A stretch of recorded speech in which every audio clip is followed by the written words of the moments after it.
राधे, जय श्री कृष्ण। वैदिक ज्योतिष विज्ञान की पाठशाला में आप सभी का स्वागत है और मैं हूं आपके साथ ज्योतिष आचार्य जया सिंह।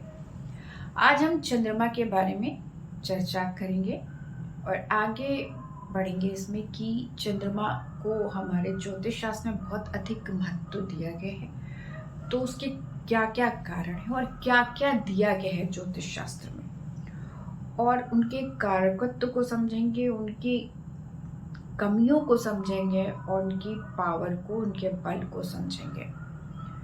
तो शुरुआत सबसे पहले तो हम इस चीज से शुरू करते हैं कि ये चंद्रमा को ज्योतिष में क्या क्या चीज स्टार्टिंग में प्रारंभिक अवस्था में मिली हुई। तो सबसे पहले तो चंद्रमा को एक स्त्री तत्व से जोड़ा गया है और साथ ही साथ द्विपद यानी कि मानव से जोड़ा गया है।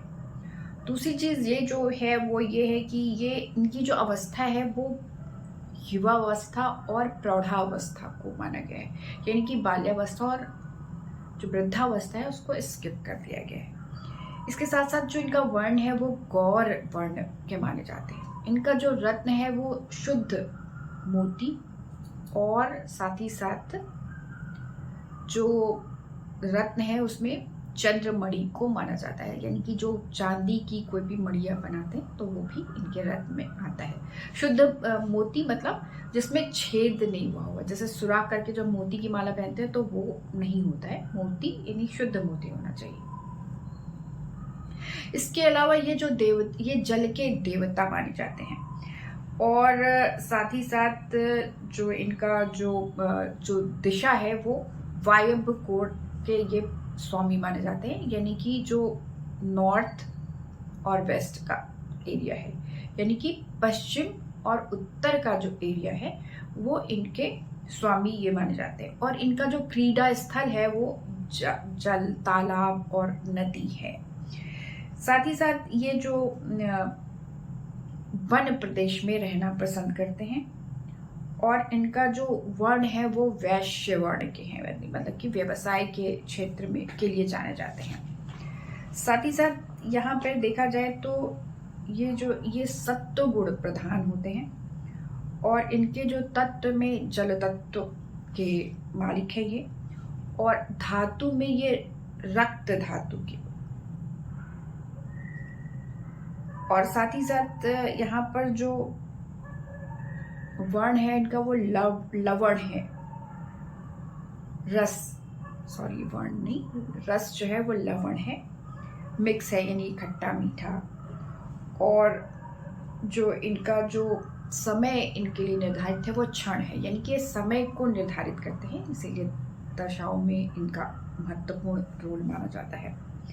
इनकी समदृष्टि होती है और ये रात्रि में बलि माने जाते हैं और इनका जो आयु है वो 48 से लेकर के 70 साल के बीच माना जाता है। ये यही युवावस्था और प्रौढ़ावस्था।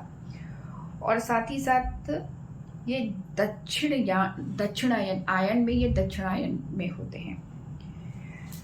अब ये तो इनका स्वरूप हो गया, और ये शास्त्रों में जो वर्णित है उसके अनुसार ये बहुत ही सुंदर है, गोल शरीर है पर बैलेंस शरीर है, रंग गोरा है और कोमल है, और इनके जो बाल है वो कर्ली है और बहुत ही खूबसूरत है। और साथ ही साथ उनकी जो आंखें हैं वो विशाल है और बहुत स्वच्छ हैं और साफ हैं, क्लीन है, एकदम कोमलता से युक्त हैं और बहुत ही तेजमय है। और इनका जो कद है वो न छोटा है न लंबा है, बैलेंस्ड है। और इनका जो शरीर है वो भी बहुत ही बैलेंस्ड है। और इनका जो इनका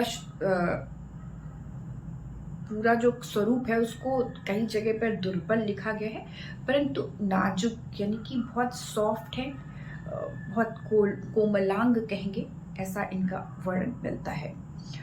अब इनके बहुत सारे जो पर्यायवाची हैं उनसे हम इनके कारकत्व को समझेंगे। तो पर्यायवाची हम लेते हैं। पर्यायवाची इस प्रकार से हैं, और उसके बाद जो इनके कारकत्व है, जो चंद्रमा है उसे चंद्र कहते हैं, आब्ज कहते हैं, जैव कहते हैं, यानी कि जीव जंतु के उत्पन्नता में उसका भी योगदान माना जाता है। इसको अत्रिज कहते हैं, ग्लौ कहते हैं, इसको मृगांक कहते हैं, इसको उड्डपति कहते हैं, इसे शीत दुति भी कहते हैं, इसे इंदु भी कहते हैं, इसको सोम भी कहते हैं, इसको द्विजराज भी कहते हैं और इसको शशधर भी कहते हैं, क्योंकि शंकर भगवान ने इनको सर पर रखा हुआ है। इन्हें छपाकर भी कहते हैं, इन्हें विधु भी कहते हैं, इन्हें शुभ्रांशु कहते हैं, बहुत उज्जवल, और शीतांगु यानी बहुत शीतल भी कहते हैं, शशांक भी कहते हैं और तुहिंगु भी कहते हैं, कलेश भी कहते हैं और नेत्र योनि कहते हैं, नेत्रों से जुड़ा हुआ भी है तो नेत्र योनि भी कहते हैं, और यामनीक्ष भी कहते हैं, यमनीक्ष यानी कि रात्रि के राजा के रूप में भी इन्हें माना जाता है। पयोनिधि पुत्र भी कहते हैं, पयोधि पुत्र भी कहते हैं, यानी कि अमृत के पुत्र माने जाते हैं। जल निधि भी कहते हैं इन्हें, और तनय भी कहते हैं। कुमुद और कुमुदनी भी कहते हैं इनको, और अम्बिज भी कहते हैं, हिमकर भी कहते हैं, अभिरूप भी कहते हैं, अमृत भी कहते हैं और अम्बुज भी कहते हैं, जलज भी कहते हैं, तारापति भी कहते हैं, तारा के पति भी माने जाते हैं, और नक्षत्रेश भी कहे जाते हैं, तुहिनकर भी कहे जाते हैं और साथ ही साथ शीतांशु भी कहे जाते हैं। रा का पति भी इनका नाम रखा गया है और शीत रश्मि भी रखा गया है। इनकी जो रश्मियां हैं वो शीतकारी हैं। शशि, समुद्रगज और समुद्रांज और कुमुद बंधु भी कहा जाता है इन्हें, और जैवात्रक और तुंगीश भी कहा जाता है। तो पर्यायवाची में इनके बहुत सारे शब्द मिलते लेंगे और हम इसको जोड़ते जाएंगे पर्यायवाची के साथ से। तो कारकत्व में जो इनको मिला हुआ है, जो कारकत्व है वो काफी बहुत ज्यादा है ज्योतिष शास्त्र में। इनके कारकत्व यानी कि क्या क्या चीजें इनके द्वारा देखी जाती है। सबसे पहले तो हम इन रोग से समझ लेते हैं। पांडु रोग यानी कि जो जॉन्डिस या पीलिया वाली बीमारी होती है। इसके अलावा जल से उत्पन्न जो भी रोग होते हैं वो इनके क्षेत्र में आते हैं। साथ ही साथ जो स्त्री से संबंधित जो समस्याएं होती हैं वो भी इनके क्षेत्र में आती हैं। और इसके अलावा कई बार कुछ देवियों की पीड़ा भी इनकी कुंडली में, अगर चंद्रमा पीड़ित है तो आता है। लेकिन ये सारी चीजें हम बाद में समझेंगे। सबसे पहले तो हम ये समझते हैं कि चंद्रमा कब कब बली होता है और कब कब निर्बल होता है। देखिए, चंद्रमा की जो पोजीशन वो हमेशा घटती बढ़ती रहती है, इसीलिए उसे समय में क्षण का समय दिया गया है और हर पल वो बढ़ते हैं और घटते हैं। तो अमावस्या से लेकर के जो पूर्णिमा तक का जो 30 दिन का टाइम है उसको 3 पार्ट में डिवाइड किया गया है। पहला पार्ट जो होता है उसमें वो कुमार हैं, बाल्यावस्था में है, और बाल्यावस्था में वो बड़े कमजोर हैं और निर्बल हैं। और जब लास्ट वाला समय आता है, जब अमावस्या के पास जाते हैं, वो वाला समय भी इनका वृद्धावस्था मानी जाती है, तो वो भी दुर्बल मानी जाती है। यानी कि जो समय है इनका चंद्रमा के बल का, तो ये जो अमावस्या के बाद पंचमी से लेकर सप्तमी से लेकर के देखते जाएंगे, सप्तमी से लेकर के और फिर पूर्णिमा के बाद पंचमी तक का जो समय होता है वो बल वाला समय माना जाता है इनका।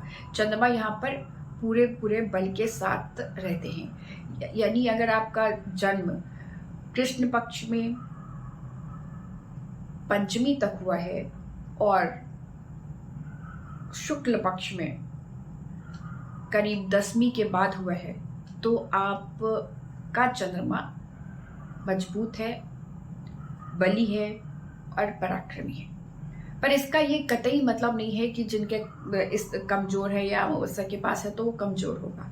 उसमें और भी बहुत सारी चीजें देखी जाती हैं। वो किन के साथ है, किन की दृष्टियां उन पर हैं, किन के साथ संबंध बन रहा है, किन प्रकार के केंद्रों में योग है, त्रिकोणों में योग है, उनमें बहुत सारे चंद्रमा से जनित जो योग है वो उसमें से क्या क्या उसमें आगे बन रहे हैं, वो बहुत सारी चीजें देखी जाती है। क्योंकि चंद्रमा बहुत ज्यादा महत्वपूर्ण इसलिए है हमारे कुंडली में क्योंकि उसको मन का स्थान दिया गया है, और मन जो है वो किसी भी व्यक्ति के जीवन में सबसे महत्वपूर्ण रोल प्ले करता है। वो कहीं किसी स्थान पर, किसी जगह पर हमारे शरीर में विद्यमान नहीं होता है, पर हमारी सोच में, हमारे चारों ओर मंडल में, आभा मंडल में विद्यमान होता है।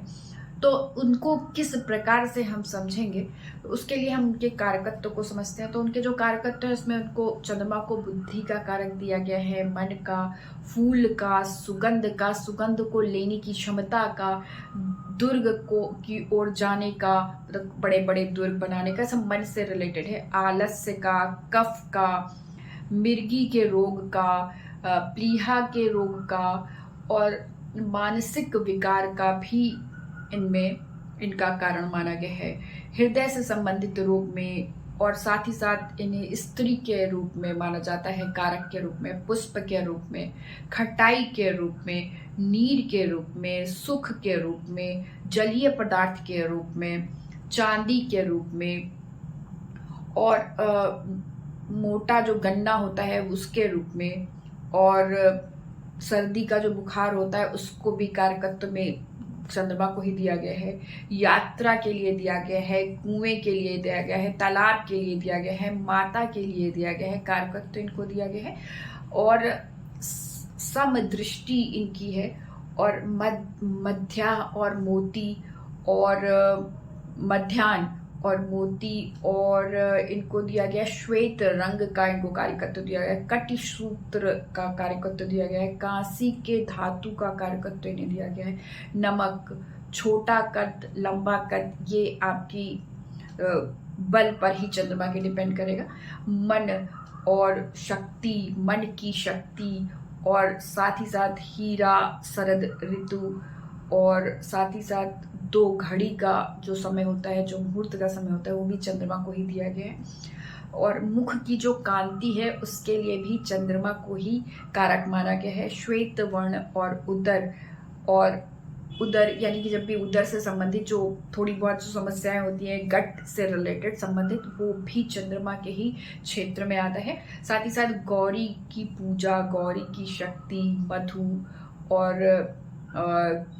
कृपा और हंसी मजाक वाला जो चीज़ें हैं, वो भी सब चंद्रमा के क्षेत्र में आता है। साथ में पुष्टि और गेहूं, कांति, मुख, मन की जो शीघ्र गति है, और तपस्वी, यज्ञ और लावण्य, रात्रि में बली हैं, और पश्चिम मुखी हैं, और विद्वान हैं। तो इतने सारे इनके कारकत्व हैं कि आप इसको काउंट करते रहेंगे तो बहुत लंबा चौड़ा है इसको, लेकिन हमें समझना जरूरी है, क्योंकि जब हम ज्योतिष करेंगे तो उसमें कारकत्व को जोड़ते हुए ही चलना पड़ता है। जैसे इसमें एक और चीज़ आती है, जैसे बहुत सारी चीज़ों में, जैसे कि बहुत सारी जो बीमारियां हैं उसके लिए भी कंधे से रिलेटेड, या जो भी हार्मोन से रिलेटेड बीमारियां हैं उसमें भी चंद्रमा को देखते हैं। दूर देश को देखना होगा तो चंद्रमा को देखते हैं। साथ ही साथ जो मछली है या जल से उत्पन्न जो जीव जंतु हैं, उनको भी हम इनके माध्यम से चंद्रमा को ही इसका कारकत्व प्राप्त है। साथ ही साथ जो चमकीली वस्तुएं होती है, उसमें जो चमक है उसका कारक जो है वो चंद्रमा को दिया गया। मतलब स्फटिक है तो उसका भी कारक चंद्रमा को दिया गया है। जो नरम कपड़ा होता है, सॉफ्ट, जहाँ पे सॉफ्ट आ गया, वो चीजें चंद्रमा के उसमें आ जाएंगी। जैसे विद्युत है तो जो विद्युत की जो चमक है वो चंद्रमा के कारकत्व में आ जाए। चुंबक, वो भी चंद्रमा के कारकत्व में आता है। और चुंबकीय आकर्षण जो खींचता है वो भी चंद्रमा के ही कारकत्व में आता है। माता का जो दूध होता है, और वैसे भी जो गाय का दूध है, भैंस का दूध है, सभी प्रकार के दूध हैं वो चंद्रमा के कारकत्व में आते हैं। इसीलिए बहुत सारी जो औषधियां हैं वो भी चंद्रमा के कारकत्व में आती है। साथ ही साथ जो मासिक रजोदर्शन है ये भी चंद्रमा के कारकत्व में आता है। इसके अलावा जैसे रेल के अधिकारी हैं, या कारखाने हैं, या औषध विक्रेता हैं, औषधि में भी चंद्रमा को देखते हैं, औषधि विक्रेता में भी चंद्रमा को देखते हैं। लोक निर्माण कार्य के लिए भी चंद्रमा के बहुत सारे कार्यकत्व में वो समाहित होंगे। कांच के कारखाने हैं, जो पेटेंट की हुई दवाइयां हैं उसमें भी चंद्रमा के कार्यकत्व को देखा जाता है। सिंचाई विभाग में भी चंद्रमा के ही कारकत्व को ही जोड़ा जाएगा। साथ ही साथ जो सॉफ्ट डिपार्टमेंट होते हैं उसमें भी और आयात निर्यात में भी चंद्रमा के कारकत्व को ही दिया गया है। तो इस प्रकार से जो इनका कारकत्व है वो बहुत लंबा चौड़ा है और उसके साथ ही साथ जब हम उनके पर्यायवाची को जोड़ते हुए चलेंगे उसके, तो उसका जो अद्भुत संयोग बनता है तो उसको हम डिटेल में धीरे धीरे समझते हुए चलेंगे। तो आज के लिए इतना ही। राधे राधे, जय श्री कृष्ण।